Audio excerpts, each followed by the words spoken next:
नमस्कार साथियों, स्वागत है आप सभी का गर्व सीरीज वीडियो क्लास में, जिसमें हम पढ़ेंगे मध्यकालीन इतिहास को। मध्यकालीन इतिहास का दूसरा वीडियो है। जल्दी से शुरू कर देते हैं। पहला प्रश्न पूछा गया है, दिल्ली के किस शासक ने अपने आप को खलीफा घोषित किया था? अपने आप को खलीफा घोषित करने वाला दिल्ली सल्तनत का सुल्तान कौन था साथियों? खलीफा घोषित करने वाला सुल्तान कौन था? इसका उत्तर हो जाएगा मुबारक खिलजी। मुबारक खिलजी ने दिल्ली सल्तनत में स्वयं को खलीफा घोषित कर दिया था। एकमात्र ऐसा दिल्ली सल्तनत का सुल्तान था जिसने खलीफा घोषित कर दिया था। एक्चुअली में क्या था साथियों, मध्यकालीन इतिहास में जो सुल्तान होते थे वो अपने पद की वैधानिक स्वीकृति के लिए बगदाद के खलीफा से प्रमाण पत्र लेते थे। इसने कहा हम प्रमाण पत्र नहीं लेंगे, हम खुदे खलीफा हैं। अगला प्रश्न देखते हैं साथियों। दूसरा प्रश्न देखने से पहले हम लोग दिल्ली सल्तनत के सभी वंश और सभी शासकों को देख लेते हैं। यहां से अमूमन एक प्रश्न रहता है कि शासकों का क्रम बताइए। जैसे पीसीएस की परीक्षा में 2024 में और समीक्षा अधिकारी का जो पोस्टपोन हो गया एग्जाम, उसमें पूछा गया था खिलजी वंश के जो शासक थे उनका क्रम, और उसके अलावा उत्तरवर्ती मुगल शासकों का क्रम पूछा था। तो हम लोग दिल्ली सल्तनत के सभी शासकों को देख लेते हैं, सभी वंश को देख लेते हैं और उनका टाइम पीरियड देख लेते हैं यहाँ पर जल्दी से फटाफट। तो था साथियों दिल्ली सल्तनत। दिल्ली सल्तनत राजधानी दिल्ली थी, इसलिए इसे दिल्ली सल्तनत कहा जाता था। और दिल्ली सल्तनत में जो राजा होता था उसको सुल्तान कहा जाता था। दिल्ली सल्तनत में 5 वंश थे। सबसे पहला वंश गुलाम वंश और सबसे अंतिम वंश लोधी वंश था। सबसे पहला वंश देखिएगा गुलाम वंश, गुलाम वंश। उसके बाद खिलजी वंश, खिलजी वंश। उसके बाद तुगलक वंश, तुगलक वंश। उसके बाद सैयद वंश, सैयद वंश। और अंत में दिल्ली सल्तनत का अंतिम वंश लोधी वंश। अब टाइम पीरियड की बात कर लिया जाए। टाइम पीरियड अगर देखा जाए, गुलाम वंश का टाइम पीरियड था साथियों 1206 ईस्वी से लेकर के 1290 ईस्वी तक। खिलजी वंश का टाइम पीरियड था यही जहां से ये समाप्त हो रहा है 1290 ईस्वी से लेकर के 1320 ईस्वी तक। तुगलक वंश 1320 ईस्वी से शुरू हुआ था और 1412 ईस्वी तक चला था साथियों। 1412 से सैयद वंश शुरू हुआ था और ये 1451 ईस्वी तक चला था। अंतिम 1451 ईस्वी से शुरू होकर के 1526 ईस्वी तक चला था, बाबर के आक्रमण तक। ये इनका टाइम पीरियड था साथियों। अब थोड़ा इनके शासकों को देख लेते हैं। गुलाम वंश में शासक कौन सा था? देखिएगा इनके शासकों को देखा जाए, सबसे पहला गुलाम वंश का शासक था कुतुबुद्दीन ऐबक। कुतुबुद्दीन ऐबक था साथियों। इसके बाद आराम शाह राजा बना, सुल्तान बना। आराम शाह, आराम शाह शासक बना। आराम शाह के बाद साथियों इल्तुतमिश, इल्तुतमिश सुल्तान बना। इल्तुतमिश के बाद रुकनुद्दीन, रुकनुद्दीन फिरोज सुल्तान बना। इसके बाद रजिया सुल्तान बनी, रजिया, रजिया। इसके बाद साथियों रजिया की जब मृत्यु हुई तो बहराम शाह, बहराम शाह सुल्तान बना। बहराम शाह। मसूद शाह, मसूद शाह। मसूद शाह के बाद नासरुद्दीन महमूद था, महमूद। और महमूद के बाद साथियों बलबन। महमूद के समय में ही बलबन शक्ति में आ गया था, बलबन। बलबन के बाद कैकूबाद, कैकूबाद। और अंतिम गुलाम वंश का शासक था साथियों क्यूमर्स, शमसुद्दीन क्यूमर्स। अंतिम गुलाम वंश का शासक शमसुद्दीन क्यूमर्स। जलाल यानी कि जलालुद्दीन खिलजी, खिलजी वंश का संस्थापक। इसके बाद अलाउद्दीन खिलजी, अलाउद्दीन खिलजी। शिहाबुद्दीन उमर, शिहाबुद्दीन उमर था। मुबारक खिलजी, मुबारक खिलजी स्वयं को खलीफा घोषित करने वाला मुबारक खिलजी। इसके बाद नासिरुद्दीन खुसरो खां, नासिरुद्दीन खुसरो खां। अंतिम था नासिरुद्दीन खुसरो खां। खुसरो खां इसकी हत्या करके गयासुद्दीन तुगलक ने तुगलक वंश की स्थापना की। तुगलक वंश के राजाओं को देखा जाए, देखिएगा गयासुद्दीन तुगलक, गयासुद्दीन तुगलक, जिसे गाजी मलिक भी कहा जाता था। इसके बाद राजा बना मोहम्मद बिन तुगलक। मोहम्मद बिन तुगलक। इसके बाद फिरोज शाह तुगलक। फिरोज शाह तुगलक। इसके बाद साथियों गयासुद्दीन तुगलक नाम का, गयासुद्दीन तुगलक द्वितीय शासक बना था। इसके बाद अबू बकर, अबू बकर बना तुगलक वंश का शासक। तुगलक वंश का अंतिम शासक था नासिरुद्दीन, नासिरुद्दीन महमूद। ये नासिरुद्दीन महमूद अलग है साथियों, और ये अलग है। नासिरुद्दीन महमूद तुगलक वंश का अंतिम शासक था। इसके बाद देखिएगा सैयद वंश को। इसके बाद सैयद वंश को देखा जाए साथियों, सैयद वंश का संस्थापक खिज्र खां। खिज्र खां पहला शासक सैयद वंश का। इसके बाद मुबारक शाह, मुबारक शाह। इसके बाद मोहम्मद शाह, मोहम्मद शाह, और अंत में आलम शाह। ये सैयद वंश के 4 शासक थे साथियों, खिज्र खां, मुबारक शाह, मोहम्मद शाह और आलम शाह। इसके बाद बढ़ते हैं लोधी वंश की तरफ। लोधी वंश में देखिएगा 3 ही शासक हुए हैं, आसानी से याद हो जाएगा। बहलोल लोधी, बहलोल लोधी लोधी वंश का संस्थापक। इसके बाद सिकंदर लोधी, सिकंदर लोधी। उसके बाद इब्राहिम लोधी। 3 ही शासक हुए थे। सबसे कम 3 शासक किस वंश में हुए हैं? लोधी वंश में हुए। एक प्रश्न देखिए पूछता है कि सबसे लंबा राजवंश कौन चला था दिल्ली सल्तनत में, और सबसे कम कौन सा वंश चला था? तो आप देख करके बता सकते हैं आसानी से। यहां पर देखिएगा 30 वर्ष तक था खिलजी वंश, सबसे कम खिलजी वंश 30 वर्ष तक। और अगर यहां पर देखेंगे, यहां पर 92 वर्ष तुगलक वंश, सबसे ज्यादा तुगलक वंश ने शासन किया है 92 साल तक, और सबसे कम खिलजी वंश ने शासन किया है 30 वर्ष तक। बाकी शासकों का अगर देखा जाए साथियों, देखिएगा 84, 30, 92, 39 और 77। गुलाम वंश ने 84 वर्ष शासन किया, खिलजी वंश ने 30 वर्ष, सबसे कम दिल्ली सल्तनत में खिलजी वंश ने शासन किया। तुगलक वंश 92 वर्ष शासन किया, सबसे ज्यादा तुगलक वंश ने शासन किया 92 वर्ष। फिर सैयद वंश ने 39 वर्ष शासन किया, और लोधी वंश ने 77 वर्ष शासन किया था। एक बार जल्दी से फटाफट सभी सुल्तानों को फिर से देख लेते हैं साथियों। गुलाम वंश, गुलाम वंश में कुतुबुद्दीन ऐबक, आराम शाह, इल्तुतमिश, रुकनुद्दीन, रजिया सुल्तान, बहराम शाह, मसूद शाह और नासिरुद्दीन महमूद। नासिरुद्दीन महमूद के समय में बलबन फिर शासक बना, फिर कैकुबाद और क्यूमर्स, अंतिम शासक क्यूमर्स। खिलजी वंश आया, खिलजी वंश में जलालुद्दीन खिलजी, अलाउद्दीन खिलजी, सिहाबुद्दीन उमर, मुबारक खिलजी और नासिरुद्दीन खुसरो। इसके बाद तुगलक वंश आया, तुगलक वंश का संस्थापक गयासुद्दीन तुगलक। उसके बाद मोहम्मद बिन तुगलक, मोहम्मद बिन तुगलक, फिरोज शाह तुगलक, फिरोज शाह तुगलक के बाद गयासुद्दीन तुगलक द्वितीय, और अबू बकर और नासिरुद्दीन महमूद। तुगलक वंश का अंतिम शासक नासिरुद्दीन महमूद। इसके बाद सैयद वंश आया, सैयद वंश में देखिए खिज्र खां संस्थापक, खिज्र खां के बाद मुबारक शाह, मुबारक शाह के बाद मोहम्मद शाह, मोहम्मद शाह के बाद आलम शाह, आलम शाह सैयद वंश का अंतिम शासक था। इसके बाद लोधी वंश आया, लोधी वंश का संस्थापक बहलोल लोधी, बहलोल लोधी के बाद सिकंदर लोधी, सिकंदर लोधी के बाद इब्राहिम लोधी। ये थे साथियों दिल्ली सल्तनत के शासक। हम लोग अपने अगले प्रश्न की तरफ बढ़ते हैं। गाजी मलिक किस वंश का संस्थापक था?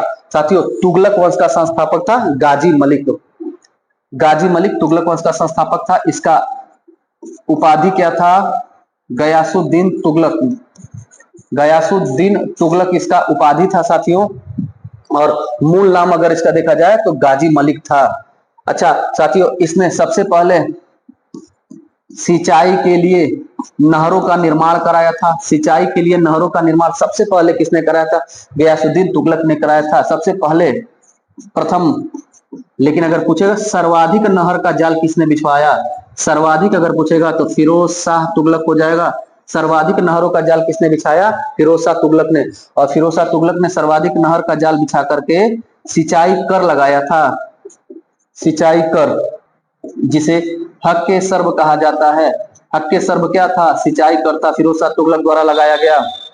साथियों गयासुद्दीन तुगलक अलाउद्दीन खिलजी के समय में, अलाउद्दीन खिलजी के समय में दीपालपुर का राज्यपाल था। याद रखिएगा, दीपालपुर का राज्यपाल था। गयासुद्दीन तुगलक के समय में सबसे ज्यादा 29 बार मंगोलों का आक्रमण हुआ था, और इसने सभी मंगोल आक्रमण को असफल भी कर दिया था।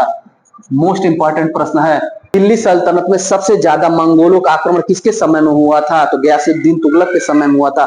29 बार मंगोलों का आक्रमण हुआ और इसने असफल कर दिया था सभी आक्रमणों को। आगे बढ़ते हैं, अगला प्रश्न देखिएगा। नहर बनवाने के संदर्भ में 13वीं शताब्दी का निम्नलिखित में से पहला शासक होने का श्रेय, यानी नहर सबसे पहले किसने खुदवाया था दिल्ली सल्तनत में? मध्यकालीन इतिहास में गयासुद्दीन तुगलक ने सबसे पहले नहरों का जाल बिछवाया था। लेकिन सर्वाधिक नहर का जाल बिछवाया था फिरोज शाह तुगलक।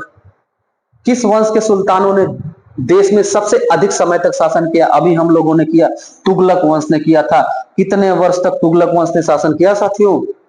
तुगलक वंश ने कितने वर्ष शासन किया? तो 92 वर्ष तक शासन किया तुगलक वंश ने। सबसे कम अगर पूछा जाए तो 30 वर्ष तक खिलजी वंश ने सबसे कम शासन किया और सबसे अधिक शासन किया तो तुगलक वंश ने साथियों। आगे बढ़ते हैं। दिल्ली का सर्वाधिक विद्वान शासक जो खगोल शास्त्र, गणित एवं आयुर्वेद सहित अनेक विधाओं में माहिर था, उत्तर हो जाएगा मोहम्मद बिन तुगलक साथियों। मोहम्मद बिन तुगलक तुगलक वंश का शासक था। मोहम्मद बिन तुगलक, एमबीटी से आप याद रखिएगा, मोहम्मद बिन तुगलक। इससे खूब प्रश्न पूछता है तो थोड़ा इसका डिटेल ध्यान से देखिएगा, लिखिएगा, पढ़िएगा, सुनिएगा। मोहम्मद बिन तुगलक, इसका मूल नाम था साथियों जौना खां। जौना खां, इसी के नाम पर, इसी के स्मृति में, इसी के याद में इसका भाई था फिरोज शाह तुगलक। उसने, फिरोज शाह तुगलक ने जौनपुर नगर की स्थापना की थी। जौनपुर नगर की स्थापना फिरोज शाह तुगलक ने जौना खां यानी मोहम्मद बिन तुगलक के स्मृति में, याद में निर्माण कराया था साथियों। मोहम्मद बिन तुगलक के समय में मूर देश या मोरक्को देश से साथियों, मूर देश या मोरक्को देश से एक विद्वान आया था, एक यात्री आया था, Ibn Battuta. Ibn Battuta Mohammad bin Tughlaq के समय में आया था साथियों। इसकी रचना थी रेहला, इसकी रचना थी रेहला, और इसे दिल्ली का काजी नियुक्त किया। दिल्ली का काजी मोहम्मद बिन तुगलक ने इब्न बतूता को नियुक्त किया था साथियों। बतूता ने साथियों बताया था कि भारत में डाक व्यवस्था मोहम्मद बिन तुगलक ने शुरू किया था। भारत में डाक व्यवस्था का जानकारी विवरण कहाँ मिलता है? इब्न बतूता की रचना रेहला में मिलता है साथियों। इसके अलावा याद रखिएगा, मोहम्मद बिन तुगलक ने दीवाने कोही की स्थापना की। दीवाने कोही यह कृषि विभाग था। कृषि विभाग का स्थापना किसने किया था? मोहम्मद बिन तुगलक ने किया था, और इसमें एक पद नियुक्त किया था दीवाने अमीर कोही। दीवाने अमीर कोही कृषि विभाग का मुखिया होता था। इसके अलावा याद रखिएगा साथियों, मोहम्मद बिन तुगलक एक ऐसा पहला शासक था जो होली के त्योहार में भाग लेता था। होली के त्योहार में भाग लेने वाला प्रथम शासक था मोहम्मद बिन तुगलक साथियों। मोहम्मद बिन तुगलक विद्वान और मूर्ख का सम्मिश्रण कहा जाता है साथियों। विद्वान और मूर्ख का सम्मिश्रण किसको कहा जाता है? किस शासक को कहा जाता है? तो मोहम्मद बिन तुगलक को कहा जाता है विद्वान और मूर्ख के बीच का सम्मिश्रण। इसकी 5 योजनाएं थी साथियों, 5 योजनाएं इसकी थी, और 5 योजनाएं इसकी असफल हो गई थी। 5 योजनाएं असफल हो गई थी, इसीलिए विद्वानों ने इसे मूर्ख और विद्वान के बीच में सम्मिश्रण कहा था। क्यों कहा था? देखिएगा, इसकी दूरगामी 5 योजनाएं थी। समय, देश, काल और परिस्थिति के अनुसार यह सारी फेल हो गई थी। देखिएगा, पहला क्या था? कराचील अभियान। इसकी 5 योजनाओं में पहला था कराचील अभियान। कराचील अभियान। दूसरा था खुरासान अभियान। खुरासान अभियान। तीसरा था दोआब कर में वृद्धि। दोआब कर में वृद्धि। दोआब कर में वृद्धि। और चौथा था सांकेतिक मुद्रा का प्रचलन। सांकेतिक मुद्रा किसने चलवाया था? मोहम्मद बिन तुगलक ने चलवाया था। और 5वां था साथियों, यहां लिख देते हैं, राजधानी स्थानांतरण। राजधानी स्थानांतरण यानी राजधानी बदलना।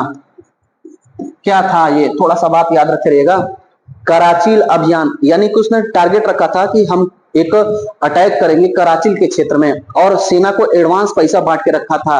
अचानक वहां पर साथियों मौसम खराब हो गया। मौसम खराब होने की वजह से वो अटैक नहीं कर पाया, और जितना पैसा उसने इन्वेस्ट किया था सेना पर, सब पैसे उसके खर्च हो गए। खुरासान अभियान, यहाँ के लिए भी सेना को तैयार रखा, सेना को एडवांस पैसा दे दिया, लेकिन वहां पर शासक ही बदल गया, उत्तराधिकारी बदल गया, इसलिए वहां पर भी वो उसका जो योजना था अटैक का वो फेल हो गया साथियों। तीसरा दोआब कर में वृद्धि। दोआब क्या होता है साथियों? आब मतलब होता है पानी, और दो मतलब हो गया दो, दो पानी के बीच की भूमि उसको कहते हैं दोआब। दो पानी का मतलब हुआ दो नदी, दो नदी के बीच की भूमि दोआब। पांच नदी के बीच की भूमि पंजाब कहा जाता है। तो दोआब जो था वो गंगा यमुना दो नदियों के बीच का मैदानी क्षेत्र था, उत्तर भारत का क्षेत्र। वहां पर उसने टैक्स में वृद्धि कर दी, जिसका बड़े पैमाने पर विरोध हुआ, जिसके कारण इस योजना को भी उसे वापस लेना पड़ा। इस प्रकार यह भी फेल हो गया। उसके बाद सांकेतिक मुद्रा, इसने सांकेतिक मुद्रा चलाया। कहा जाता है कि उस दौरान घर घर टकसाल बन गए थे। राजा अपना, सुल्तान अपना सांकेतिक मुद्रा बनाता था, उसी के समकालिक नकली मुद्रा घर घर बनने लगा था, घर घर टकसाल हो गए थे। पांचवा है राजधानी स्थानांतरण। अपनी राजधानी दिल्ली से दौलताबाद लेकर के आया। दौलताबाद जिसका पुराना नाम देवगिरी था, देवगिरी का नाम बदल के दौलताबाद किया, जो महाराष्ट्र में पड़ता है साथियों। दिल्ली से दौलताबाद किसने राजधानी अपनी स्थानांतरित की? तो मोहम्मद बिन तुगलक ने। ये भी इसका असफल रहा, क्योंकि इसके दरबार में रहने वाले अमीर थे और यह खुद था, वहां से परेशान हो गया। केंद्रीय नियंत्रण दिल्ली से ही होता था और दक्षिण भारत का मानसून जलवायु उसे अनुकूल नहीं लगा, उसे सूट नहीं किया, उसे अच्छा नहीं लगा, उसका तबीयत खराब होने लगा, इसलिए उसने वापसी कर दिया अपनी राजधानी। इस प्रकार पांचों योजनाएं उसकी असफल हो गई। बदायूनी इसके बारे में कहता है साथियों, बदायूनी कहता है, बदायूनी बहुत सारा इसने प्रयोग किया। बदायूनी एक विद्वान था, इसने कहा इसके मृत्यु पर प्रजा को सुल्तान से और सुल्तान को प्रजा से मुक्ति मिल गई। किसके बारे में कहा गया और किसे कहा गया, ये पूछता है। प्रजा को सुल्तान से और सुल्तान को प्रजा से मुक्ति मिल गई। तो ये साथियों मोहम्मद बिन तुगलक के बारे में कहा गया। मोहम्मद बिन तुगलक के बारे में किसने कहा था? बदायूनी ने कहा था। याद रख रहिएगा। आगे बढ़ते हैं। अमीरे कोही नामक एक नया विभाग किस सुल्तान द्वारा शुरू किया गया था साथियों? मोहम्मद बिन तुगलक के द्वारा शुरू किया गया। क्या था? अमीरे कोही क्या था साथियों? कृषि विभाग था। दीवाने अमीर कोही कृषि विभाग था। आगे बढ़ते हैं। मोहम्मद बिन तुगलक अपनी राजधानी दिल्ली से कहां ले गया? दौलताबाद ले गया। कहां ले गया? दिल्ली से दौलताबाद ले गया। दौलताबाद का अगर पुराना नाम पूछेगा देवगिरी था। और ये कहां पड़ता है साथियों? महाराष्ट्र के क्षेत्र में पड़ता है। देवगिरी महाराष्ट्र के क्षेत्र में पड़ता है। अगला देखिएगा। भारत में सर्वप्रथम सांकेतिक मुद्रा का प्रचलन किया था। किसने किया था? MBT मोहम्मद बिन तुगलक ने साथियों भारत में सांकेतिक मुद्रा का प्रचलन किया था। सांकेतिक मुद्रा का प्रचलन इसका फेल हो गया था, असफल हो गया था। घर घर टकसाल बन गया था। किसके समय में? मोहम्मद बिन तुगलक के समय में। टकसाल क्या होता है साथियों? टकसाल जो करेंसी होता है, सिक्का होता है, उसको छापने की मशीन को टकसाल कहते हैं। अगला देखिएगा। अगला देखिएगा। मध्यकालीन यात्री एवं लेखक इब्न बतूता किस देश का निवासी था साथियों? उत्तर हो जाएगा मोरक्को। अफ्रीका का देश है मोरक्को। इसे मूर देश भी कहा गया है साथियों। मूर देश या मोरक्को से आया था इब्न बतूता। इब्न बतूता साथियों अपने यात्रा वृतांत एक लिखता है, जिसका नाम है रेहला। रेहला एक यात्रा वृतांत पुस्तक है। इससे जानकारी मिलती है कि भारत में डाक व्यवस्था प्रचलन में है। भारत में डाक व्यवस्था प्रचलन में है। इब्न बतूता से जानकारी मिलती है। और इब्न बतूता को दिल्ली का काजी भी नियुक्त किया गया। दिल्ली का काजी किसे नियुक्त किया गया? इब्न बतूता को। किसने नियुक्त किया? मोहम्मद बिन तुगलक ने। आगे बढ़ते हैं। 10वां प्रश्न देखिएगा। होली के यहाँ देखिएगा त्योहार गलत लिखा है, आप लोग गलत ना लिखिएगा। वर्तनी अशुद्धि, टाइपिंग मिस्टेक हुआ है। त्योहार होता है, त्योहार नहीं होता है। होली त्योहार के सार्वजनिक उत्सव में भाग लेने वाला दिल्ली का प्रथम सुल्तान कौन था? होली के त्योहार में भाग लेने वाला अभी हम लोगों ने किया, मोहम्मद बिन तुगलक सुल्तान था। दिल्ली का सुल्तान था मोहम्मद बिन तुगलक। आगे बढ़ते हैं। इतिहासकार बदायूनी ने किसके मृत्यु पर कहा था? सुल्तान को अपनी प्रजा से और प्रजा को सुल्तान से मुक्ति मिल गई। ये किसके बारे में? मोहम्मद बिन तुगलक के बारे में कहा गया साथियों। ये सारे प्रश्न साथियों परीक्षा के दृष्टि से मोस्ट इंपॉर्टेंट है और बार बार परीक्षा में आए गए प्रश्नों का कलेक्शन है। चैप्टर वाइज है साथियों ये सब। अगला प्रश्न देखते हैं। निम्नलिखित में से किस सुल्तान ने बेरोजगारों को रोजगार दिलवाया था? बेरोजगारों को रोजगार दिलवाने का कार्य किया था फिरोज शाह तुगलक। फिरोज शाह तुगलक ने एक विभाग की भी स्थापना की इसके लिए, उसका नाम था रोजगार कार्यालय या रोजगार दफ्तर। किसने स्थापित किया था? फिरोज शाह तुगलक ने साथियों। इसके अलावा भी इसने बहुत सारे विभाग की स्थापना की। सबसे ज्यादा विभाग की स्थापना किसने की? फिरोज शाह तुगलक। सबसे ज्यादा नहर का निर्माण किसने किया? फिरोज शाह तुगलक। यहाँ पर लिख रहे हैं, सबसे ज्यादा नहर का निर्माण फिरोज शाह तुगलक। सबसे ज्यादा नगर का निर्माण, नगर मतलब शहर, नगर का निर्माण फिरोज शाह तुगलक ने किया था। और सबसे ज्यादा विभाग का भी निर्माण सबसे ज्यादा, जैसे रोजगार दफ्तर हो गया, दारुल सफा हो गया, दीवाने खैरात हो गया, दीवाने इस्तेहाक हो गया, दीवाने बंदगान हो गया, ये सब फिरोज शाह तुगलक ने। सर्वाधिक नहर, सर्वाधिक नगर और सर्वाधिक विभाग का स्थापना फिरोज शाह तुगलक ने किया था साथियों। शहर में नगर में आप याद रखे रहेंगे, शहर और नगर में जौनपुर बहुत फेमस है। जौनपुर किसने स्थापित किया था? फिरोज शाह तुगलक ने। अच्छा, विभाग के बारे में देखिएगा, दीवाने बंदगान, दीवाने बंदगान विभाग, ये क्या था? दास विभाग था।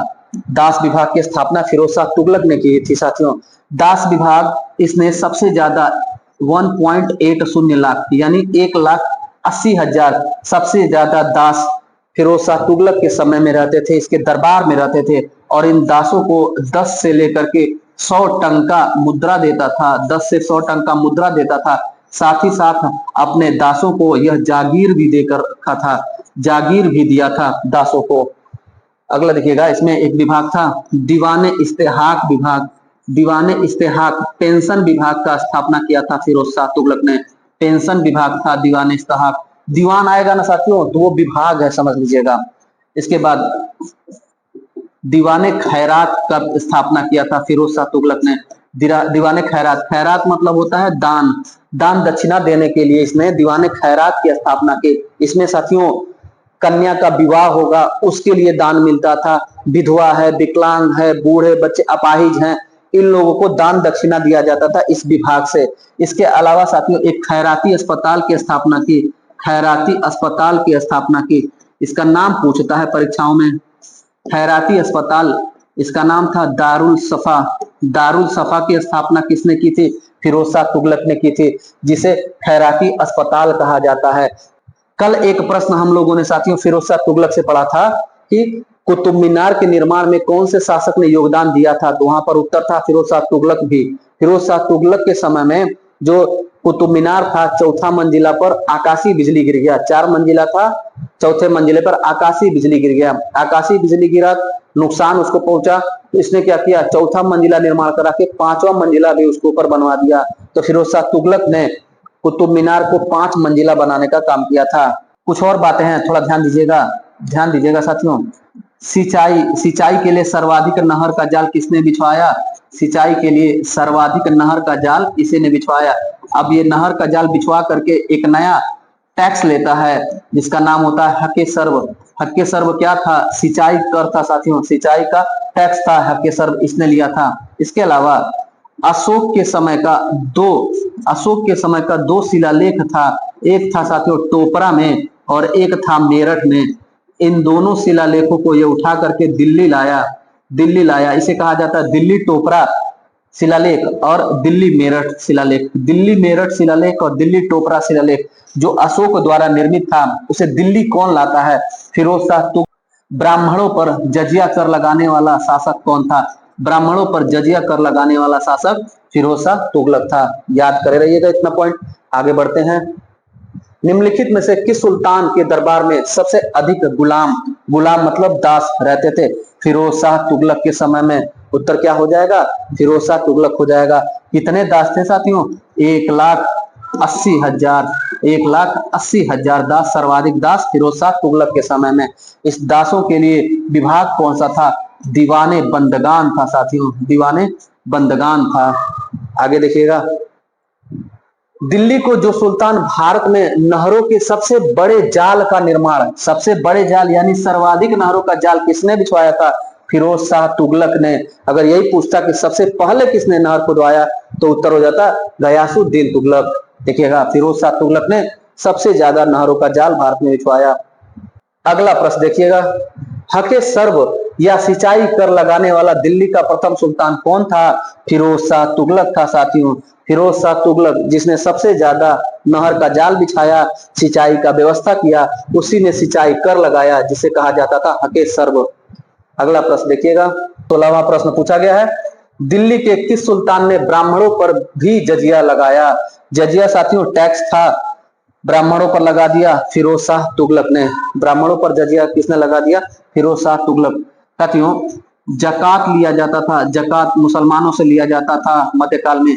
जजिया था गैर मुसलमानों से लिया जाने वाला टैक्स था, और जजिया के तहत ब्राह्मण, अपाहिज, बूढ़े, बच्चे यह सब मुक्त थे जजिया कर से। लेकिन ब्राह्मणों पर जजिया कर लगा दिया फिरोज शाह तुगलक ने। इसके अलावा दो और टैक्स होता था, खम्स होता था, खम्स और खराज, ये चार याद रखिएगा।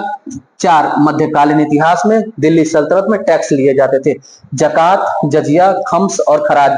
जकात मुसलमानों से, गैर मुसलमानों से जजिया कर, और लूट का धन का हिस्सा खम्स होता था। अगर कोई छोटा मोटा सेनापति, चाहे राजा था इनके अधीन, वो अगर अटैक कर रहा है, कुछ लूट करके ला रहा है, तो उसमें कुछ हिस्सा उसको देना रहता था, उसे खम्स कहा जाता था।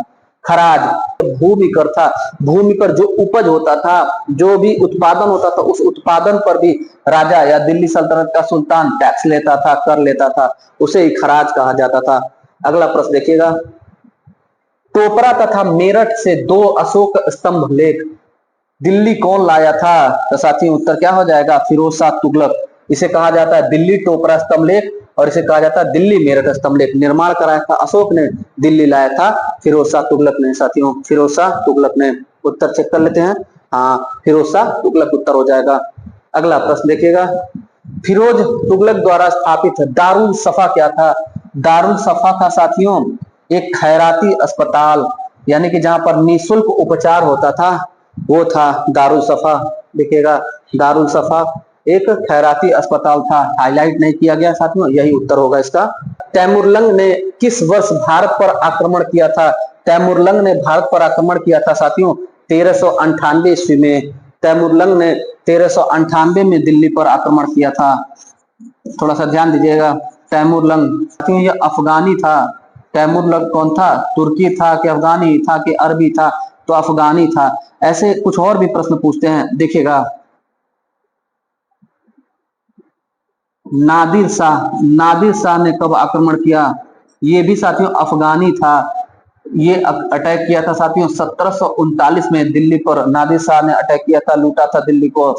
एक अफगानी था साथियों अहमद शाह अब्दाली, ये भी अफगानी था। इसने 1761 में अटैक किया था, पानीपत का तीसरा युद्ध लड़ा गया था। तैमूरलंग अफगानी, नादिर शाह अफगानी, अहमद शाह अफगानी, तीनों अफगानियों का डेट याद रखिएगा 1398, 1739 और 1761। अच्छा एक प्रश्न पूछे, दिल्ली सल्तनत में कौन सा राजवंश अफगान मूल का था? तो साथियों लोधी जो थे वो अफगानी थे, लोधी अफगानी मूल के थे, याद रहे। आगे बढ़ते हैं, तैमूर के आक्रमण के बाद भारत में किस वंश का राज स्थापित हुआ था? साथियों तैमूर के अटैक के बाद सैयद वंश स्थापित हुआ था, सैयद वंश। इस सैयद वंश का संस्थापक था खिज्र खां। खिज्र खां सैयद वंश का संस्थापक था साथियों। अगला प्रश्न देखिएगा, निम्नलिखित सल्तनत शासकों में से कौन अफगान मूल के थे? देखिए पूछा प्रश्न, अफगान मूल के थे लोधी, लोधी अफगान मूल के थे साथियों। अगला प्रश्न देखिएगा, दिल्ली की राजगद्दी पर अफगान शासकों के शासन का निम्नलिखित में से कौन सा एक सही कालक्रम है? ऐसे प्रश्न पूछता है, थोड़ा कठिन हो जाता है, इसलिए शासकों को हमने शुरू में ही बता दिया था साथियों। देखिएगा लोधी वंश का संस्थापक था बहलोल लोधी, उसके बाद सिकंदर लोधी गद्दी पर बैठा, और अंतिम शासक था इब्राहिम लोधी। इब्राहिम लोधी के समय में 21 अप्रैल 1526 ईस्वी को बाबर ने अटैक किया और पानीपत का पहला युद्ध लड़ा गया, इब्राहिम लोधी हार जाता है। तो लोधी वंश में 3 शासक थे, क्रमशः ये हैं बहलोल लोधी, सिकंदर लोधी और इब्राहिम लोधी। देखिएगा उत्तर हो जाएगा सी।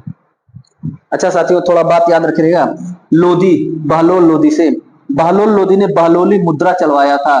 बहलोली मुद्रा किसने चलवाया था? बहलोल लोधी ने चलवाया था। सिकंदर लोधी के बारे में याद रखिएगा, इसका मूल नाम जो था वो निजाम खान था। सिकंदर लोदी का असली नाम निजाम खान था। इसने 1504 ईस्वी में आगरा नगर का निर्माण कराया था। आगरा नगर का निर्माण किसने किया था? सिकंदर लोदी ने। कब किया था? 1504 ईस्वी में किया था। अच्छा, इसकी माँ का नाम याद रखिएगा। इसकी माँ एक सुनार थी, जयबंद। जयबंद। सिकंदर लोदी की माँ का क्या नाम था? जयबंद था। इसके बाद इब्राहिम लोदी को याद रखिएगा। इब्राहिम लोदी। इब्राहिम लोदी में हमें याद करना है पहली बात कि 1517 और 18 ईस्वी में राणा सांगा से लड़ाई होता है, राणा सांगा से युद्ध होता है। राणा सांगा से कौन सा युद्ध हुआ? इसे कहते हैं खतौली का युद्ध। खतौली का युद्ध किसके किसके बीच लड़ा गया था? खतौली का युद्ध साथियों राणा सांगा और इब्राहिम लोदी के बीच लड़ा गया था। उसके बाद इब्राहिम लोदी और बाबर से पानीपत का युद्ध हुआ था।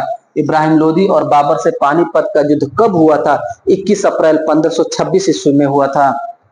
आगे देखिएगा, महाराणा सांगा ने इब्राहिम लोदी को किस युद्ध में परास्त किया था? तो खतौली का युद्ध हो जाएगा साथियों।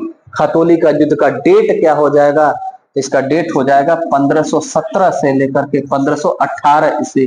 खतौली का युद्ध इब्राहिम लोदी और राणा सांगा इसमें विजयी हुए थे। अगला प्रश्न देखिएगा, अंतिम प्रश्न है, आगरा नगर की स्थापना किसने की थी? आगरा नगर की स्थापना साथियों सिकंदर लोदी ने किया था। आगरा नगर की स्थापना सिकंदर लोदी ने किया था। किस वर्ष में किया था? 1504 ईस्वी में किया था। इसी आगरा में आगे कालांतर में फतेहपुर सीकरी नगर की स्थापना अकबर करता है। आगरा जिला में ही आगरा शहर से 30 किलोमीटर दूर फतेहपुर सीकरी स्थापित हुआ। फतेहपुर सीकरी में अकबर ने बुलंद दरवाजा का निर्माण करवाया था। बुलंद दरवाजा का निर्माण किसने कराया? अकबर ने कराया था। क्यों कराया था? क्वेश्चन पूछता है, अकबर ने क्यों बुलंद दरवाजा बनवाया? तो साथियों गुजरात विजय के उपलक्ष्य में अकबर ने बुलंद दरवाजा का निर्माण कराया था।